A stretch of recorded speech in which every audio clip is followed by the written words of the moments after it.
હે હાય, શું તમે જાણો છો કે ભારતીય રાજકારણમાં આયારામ ગયારામ ક્યાંથી આવ્યું? ભારતીય રાજકારણમાં નેતાઓની પાર્ટી બદલવી ખૂબ જ સામાન્ય બની ગઈ છે.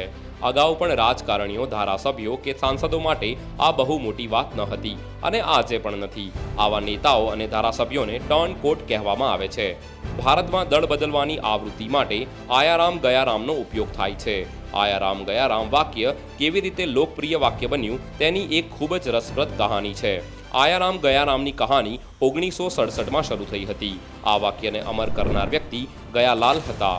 ગયાલાલ હરિયાણાના પલવલ જિલ્લામાં હસનપુર વિધાનસભા મત વિસ્તારમાંથી અપક્ષ ધારાસભ્ય તરીકે ચૂંટાયા હતા. થોડા દિવસો પછી તેઓ કોંગ્રેસમાં જોડાયા. ગયાલાલ બાદમાં સંયુક્ત મોરચામાં જોડાયા. ત્યારબાદ થોડા સમય બાદ તેઓ કોંગ્રેસમાં જોડાયા. થોડા કલાકો પછી તેમણે ફરીથી પોતાનો વિચાર બદલી નાખ્યો અને યુનાઇટેડ ફ્રન્ટમાં પાછા ફરી ગયા. આ રીતે તેમણે એક જ દિવસમાં 3 વખત પાર્ટી બદલી. ત્યારબાદ સંયુક્ત મોરચાના વડા અને હરિયાણાના પૂર્વ મુખ્યમંત્રી રાવ વિરેન્દ્રસિંહે ગયાલાલને ચંદીગઢમાં મીડિયા સમક્ષ રજૂ કર્યા અને ત્યારે કહ્યું જે ગયારામ હતા તે આયારામ બની ગયા છે.